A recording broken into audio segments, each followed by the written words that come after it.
coffee snafu this morning, so I apologize for the late start. Who's going to get us started with something good in their neighborhood? What's going on in your deals? We had a slow day yesterday. I'm hoping you guys are coming with a little more energy today. What do we got? Somebody got something? I know Kate Garvey is here and just can't wait to talk to us about unrepresented buyers. I am excited to do that. Are we nervous? Are we nervous to bring our deals to the table? Stacy, what do you got? Thanks for saving us this morning. I'm very excited. I have two new listing appointments today, and they happen to be in the same town. I'm very excited. All right. All right. Let's talk about the sources. Where are these coming from? Are these referrals? Are these leads? Are these what are they? How do we get them? One came from Zillow, and one I called out What of do you, second voice. s- oh, like so this is like just a pool of old leads that you were just calling on? Yeah, one of them, and then one was a What call, like a was a direct live call. call? Awesome. Awesome. I Yay. mean, I think and we've talked a little bit about this, like, hey, we've got to be able to take advantage of credit repair leads, and how do we, take advantage of those, and what are our options? But people that have kind of been hanging around for a while, it just shocks me. I was talking to an agent yesterday who, went into some of our older leads, and whether it's leads or whether it's your sphere or, and the response was, hey, already bought. Hey, you know what? We're closing next week. And these are people that are in our CRM. They're showing activity. And for whatever reason, we just seem to be looking for the new shiny, right? Who's the latest person in my sphere? Who's the latest lead to reach out to me? Instead of taking care of the people that we already have the contact information for, instead of taking care for the friends and family that you already have. So that's the skill set that I think the best agents excel at, is not always looking for the new. It's, hey, let's just take care of the ones that I got. If I take care of the ones that I got, they'll do business with me, and they're also going to refer out. So it's great to hear that you went into a pool of you know quote unquote old leads, but no different from an agent that's not on a leads team that would be just calling through their sphere. When's the last time you guys have talked to everybody? I really think the future, especially with everything that's going on in AI, you've got to be a master of your CRM. And if you are a sphere agent, you've got to have a CRM that is going to tell you when's the last time you talked to every person in your sphere. We can get very caught up in the day to day. I talk to the same 5 or 10 people. I do the same routines, and we don't get to, that maybe B tier or C tier of person in your network that just a quick conversation. Hey, can you believe everything that's going on in real estate and all this AI stuff? And just having a conversation. There's no need to even bring up real estate. If they bring up real estate, great. It's probably going to come up in the conversation. So um, I don't know. I hope that we are getting on the phones and having conversations. Like, I just think we're just too reactive in general. Um, Yeah, one of them said I was really excited because he said, my sister is a realtor, and I said, "Oh, okay, that's great. And how would you feel about working with family?" And he goes, "We don't get along." And I said, "Okay, I've had that objection come up as well." I said, "It's probably just better to give me a shot. I'll come over, go through what can happen when we sell your home." And he said, "You know what?" I said, "Well, I give him a time," and he said, "Can you be here earlier? I really like your energy." And I was like, "Oh, I like that compliment." yeah, I think for whatever reason, and this was absolutely in the back of my head. This is the monkey brain talking when I was first getting in, of like calling people that I'm like, well, this person, they're pretty popular. They run this local business. They know everybody. Why are they going to use me? And to this day, I've got an individual who is in my network. I've done multiple transactions with, that I met through Zillow. Um, and I know for a fact that this person knows other people in the industry. So sometimes it's not even just that you know people, it's that you're just uncomfortable working with that person or you feel weird bothering them. I tell the story all the time of my neighbor five doors down that came in as a Zillow lead. I mean, I walk past his house, we talk on a weekly basis probably. Came in as a Zillow lead. He absolutely knows what I do for a living. Um, Oh, it's but funny. yeah, if we're not gonna get on the phones and we're not gonna, if it's social media, then start sending DMs. But it's Yep. very easy to, I don't know, not take action, right? So Yeah, definitely win 'em over on the phone, yeah, communication. phones is, I don't know. To me, it's you start on the DMs and the text, and then you make your way to the phones. So, anybody else have a win similar, or I really like this topic. I hope it generates somebody to go take some action that maybe they've been holding off on because I really think that's all the business is just kind of staying in the loop, talking to people, moving, shaking, and being a resource. But too many people are just sitting waiting for people to reach out to you. Anybody else want to share? We were we were taking a look at the CRM. When you're on a leads situation, month to month, the lead flow can differ. And we are on a down month right now where we will get less leads than we did in previous months. So, in my mind, okay, so that just means more outreach to all the leads that we already have.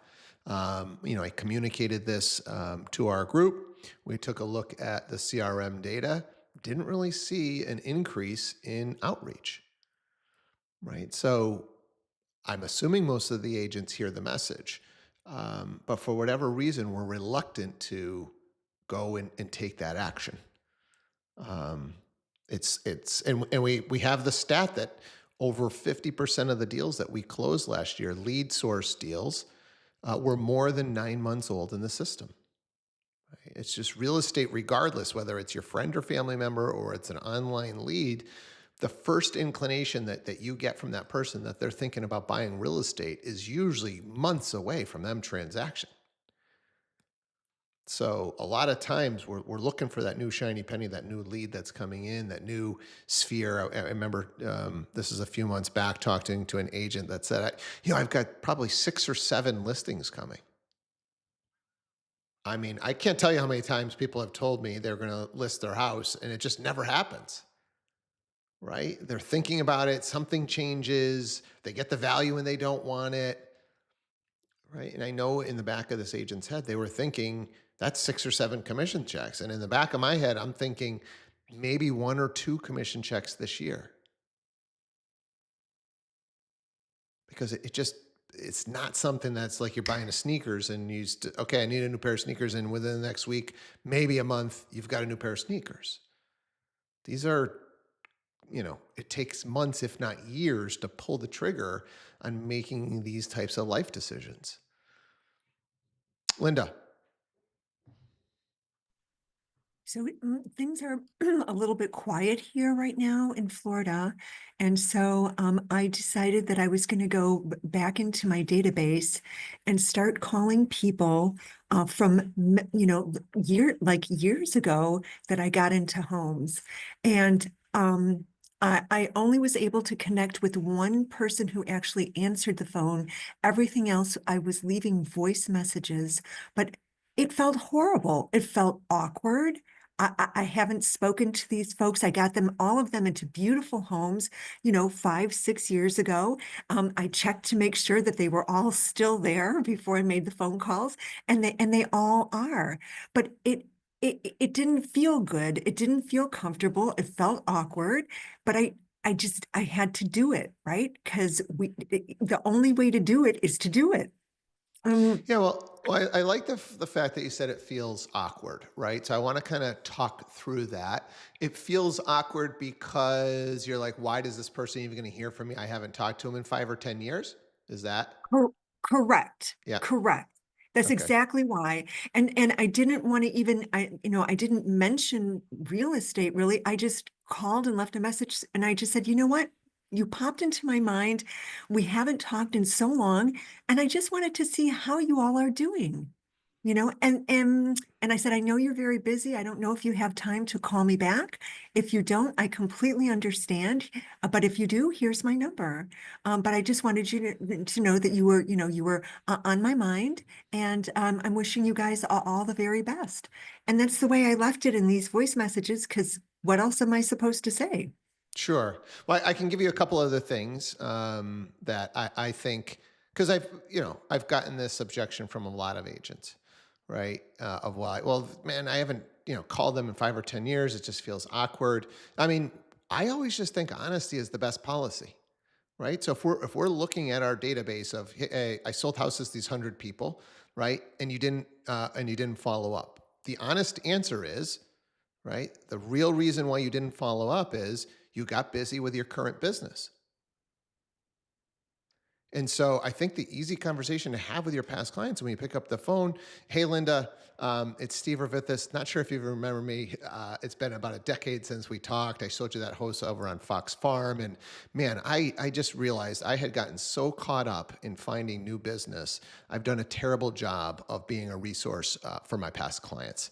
And so I've made a commitment to myself that I'm going to put more focus on my past clients and try and be that resource, because I know I've got a lot of connections in the community. I know I can add value, and it's just been something that I am committed to in 2025. Oh, I love that, Steve. Right? I Like, love let's that. just be honest with the situation. That's what's happening to most of us. We just, True. right? We drop the ball. Hey, just we drop the ball. Right? I can promise you, there is 1 in 500 agents that does past client follow up at the highest level. Nobody does this well. It is a wide open area. For whatever reason, it is just not a strength that I've seen out of agents that have come through over the years. It's just not, And the best of the best have some sort of a system that'll make sure that this actually happens, right? Client appreciation events, some sort of a service that they pay for. But the reality is, most of us aren't doing it. So let's just be honest, and then be a resource. Hey, there's a lot of different ways I could add value. Is there anything, right, that is coming to mind right now? Is there a contractor reference that I might be able to help you with? Is there something going on? Have you made some changes to your property? And just start asking some questions. Anybody else done this recently, or have something that helped you get over the hump of making this phone call? Mother's Day. It's one of the Okay. easiest ones. So how'd that work, Tyler? Just reached out to all my past clients that had families. I mean, I reached out to both husband and wife and just said Happy Mother's Day. Hope you guys doing well. Maybe personalize it a little bit. Didn't take longer than 30 minutes, and I got replies from like 75% of them. Yeah. And then it extended a conversation. I love it. I love the use of holidays, the use of anniversaries. The home anniversary is the easiest one in my book. When you wish them, happy anniversary on their purchase date, they have no idea. And it'd be like, most of the time you're going to get a weird response like, "It's not my anniversary. What are you talking about?" Or, "I think you've got the wrong person," or something like that. It's like, no, it's your home anniversary, and you get a chuckle out of it. And so, yeah. And again, the only way to kind of keep track of all this stuff was with a strong CRM. So obviously the holidays are one where you don't need a CRM. But that's a great share, Tyler. I appreciate you dropping that nugget. And if you didn't take advantage of Mother's Day, hopefully you'll take advantage of the next holiday as a way to reach out. And I do think you got to try and personalize it. I think that just the generic, Happy 4th of July that comes through is just that doesn't feel so warm and fuzzy. So you got to do something to personalize those messages. Yeah, and at least Mother's Day and Father's Day are something we can all relate to and don't have any religious connotations that I know of or whatever. It connects with everybody, families, at the end of the day. Anybody else, with an objection, or why you don't feel comfortable making these calls, or why you're not making the calls, or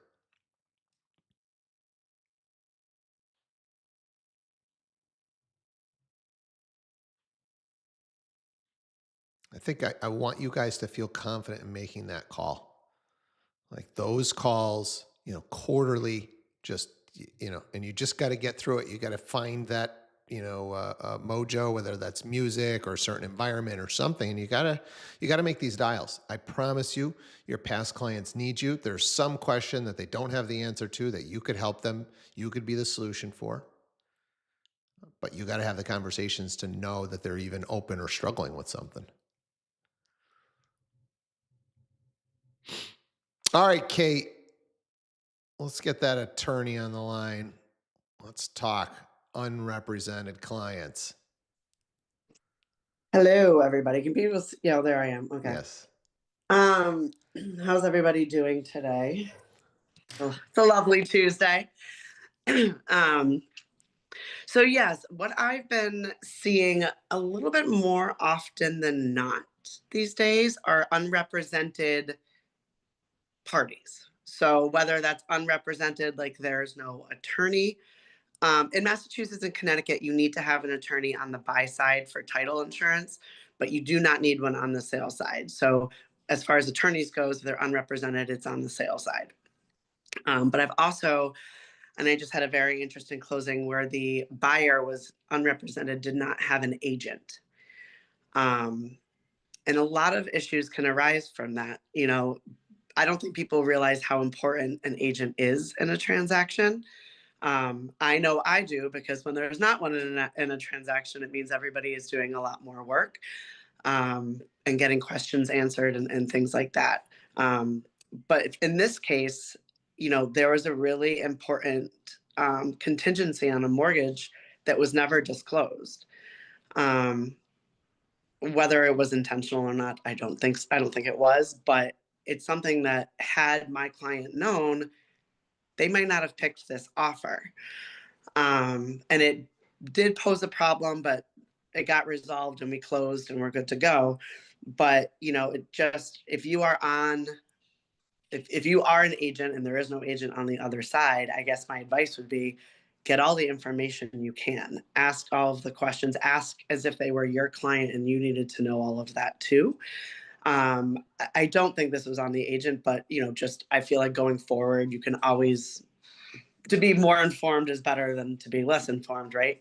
And unfortunately, from the agent side of things, if there's not an agent on the other side, you're doing a lot more work. The agent. The other thing I want to point out, guys, is depending on your state, there's going to be a form that you got to make sure that the other side is signing. Because I can definitely see a situation where the other side thinks they're represented, or they came to you, you were listing the house, and they meet you at the open house, and they think that they are being represented by you, and they're not, and that is definitely opening up some legal issues if you don't make sure they're signing the proper documents that say that I represent the seller, I don't represent you. So I just want to make that very clear. Most states have their own form for that. And I don't know if anybody's has an experience with no agent on the other side. But when there's no attorney, the seller needs to know what they're responsible for. Like, technically, they're responsible for drafting a purchase and sale agreement. If they have an agent, maybe their TC will do it or whatnot, but getting all of the final numbers, balancing numbers with the other attorney, drafting deeds, doing stuff like that. There's a lot of things that a seller's attorney does. So if there's no attorney involved, that falls on the seller. Some attorneys for a fee will draft the documents and do all of that kind of stuff. I personally do not like to do that. I'm not saying that I 100% won't, but I tend to say no to that. Just because if there's, an issue with the deed, or if there's an issue, it falls back on you. So I tend to not do that. So, if you are in that situation, see what the attorney is willing to do. But there's a lot that falls on the seller if there is no attorney. And sometimes I don't think that they realize that. And they think, okay, they're just saving, $900, when at the end of the day, that money is probably well spent because they don't have to deal with all of the numbers and the back and forth. But there's a lot of responsibility if you are not represented by an attorney and you are a seller. So if you are representing them as an agent, that's important to know. Anybody had a deal recently where the other side was unrepresented, and anything that you want to maybe point out, or hey, this happened or that happened, that would be a good share for the group?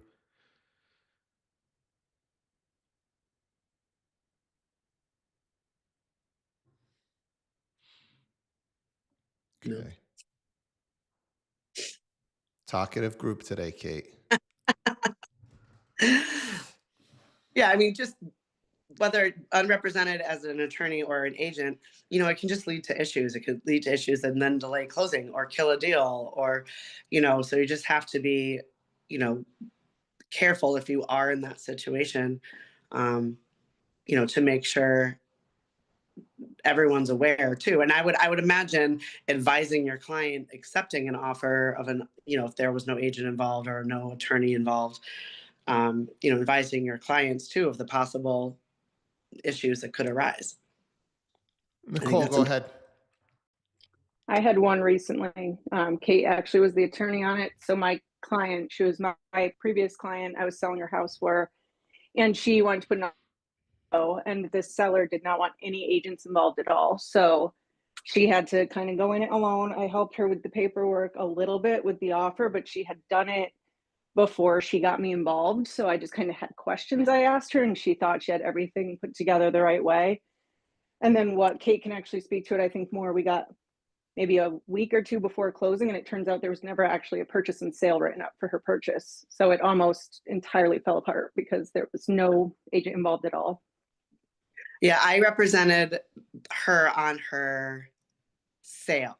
On her sale, and she was going to use you for the buy side, but then her lender advised her to use a different attorney. So me and Kate were completely out of the loop with everything going on. Yeah, so we literally, if it wasn't for my paralegal Sam, I don't know if her purchase would have happened, because Sam caught it and was like, "What is going on?" So not being represented on is it's a big deal. It's a huge deal. And you think about things like a purchase and sale that seems so, of course we have a purchase and sale, but when there's no one there to kind of do that negotiating and to get those documents done, there was no purchase and sale. I don't know how the bank even got as far as they did without it, but I don't know. That wasn't my transaction, but we did help save it. Anybody else have a situation that would be good to discuss? Either side unrepresented?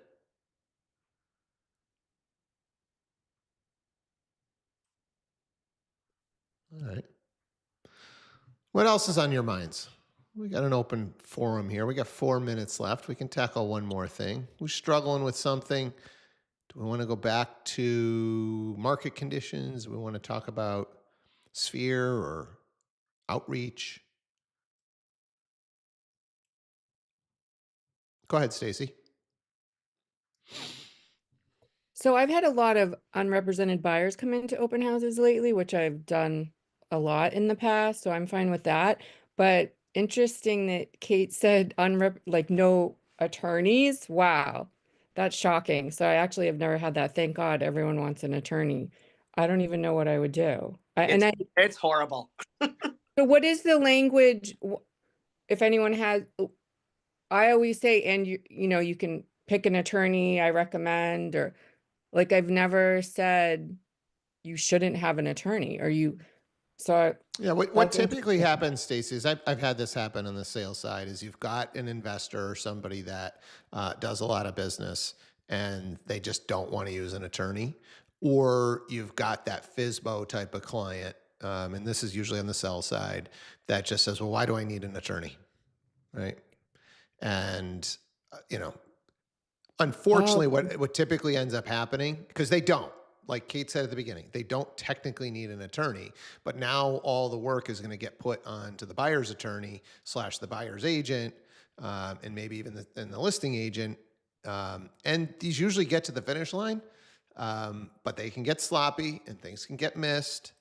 But yeah, in theory, they don't They don't Okay, so my actually need experience, one. everyone has an attorney, but definitely a lot of buyers I find want to come right direct into open houses and don't want representation. And then I end up doing like double the work because there's no other realtor on the other side, which is fine. But oh, the attorney thing, that would be, yeah, that's not good. Yeah. So just something to be aware of.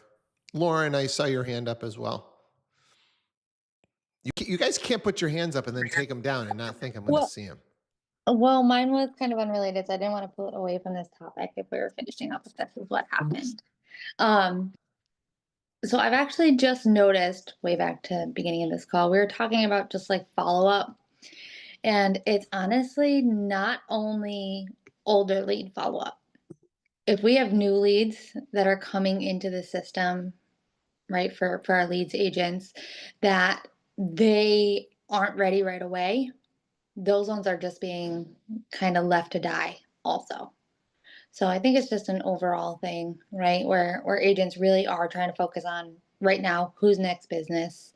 And I think it's just a mindset that we need to switch up because for a long time, anybody who's new to this industry the last couple of years, it was easy to find in general now buyers, now buyers, now buyers, where you didn't have to do that additional level of work. So if you weren't here before then, you don't know that, right?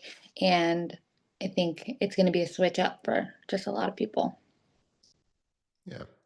And I know, like, if you whatever, take a coaching seminar on this stuff or whatever, you're going to hear, well, I'm just checking in is the worst thing that you can say. You want to try and come and add some value. But the reality is there are going to be some situations where you are just checking in. I can't tell you how many times somebody says, well, I'm not going to buy for the next 6 to 12 months. We get them set up with the lender. I explain why it's so important to do that now. Let's work on your credit. Let's get you in a better position so you can have access to the best loan products. But then it's not 6 to 12 months. Something changes and they want to buy in 2 or 3 months, right? But maybe it doesn't get back to me for 6 months, or I didn't have a follow-up for 6 months. So it just doesn't hurt to just be like, the call is simply, hey, I know you said you weren't going to be buying for the next 6 to 12 months, but I also know I've had clients that have, things have changed. I just wanted to check in, make sure we're still going on the same timeline. That's all, right? Is there anything I can do for you in between? And just it is literally just a check-in. So I don't like when it's like, I'm just checking in. Do you want to do that every single week or every single month when somebody said, I'm not buying for another year? No. But there are times where you are literally just checking in to see if timelines have changed, because they change all the time. So good point, Lauren. Appreciate you. You've got your script and role play today, correct? Yep, we're hopping on there right now. Yeah. Anything in particular? We kind of mention it, but like, do you have an agenda for today? What are you guys going to be talking about? I think this is a great call that you do, and I think more people should be attending. Yeah, so I usually build off of this call, kind of whatever the topic was, and to continue that into the first part of whatever we do in there. And then I do quick shoot, like buyer objections. And then we do breakout rooms, so small sort of focus groups on one critical real estate conversation for the week. Awesome. Yeah, I think the breakout groups are just an opportunity for you guys to just have some conversation where, two people are, one person's the buyer, one person's the agent, and one person is typically listening in and kind of giving some feedback is a great way to progress. But maybe, a conversation for today would be calling those past clients that you've lost touch with, because I think a simple conversation of, hey, you know what, I dropped the ball and I'm committed to getting back on track, and here's how I'm going to do it, can really go a long way. So hopefully you guys will do some research or reach out, and you're going to get some wins. It's a numbers game in real estate. You are going to get some wins if you have these conversations. So have yourselves a great Tuesday. We'll come back and do it again tomorrow with the inspector crew. All right. Take care.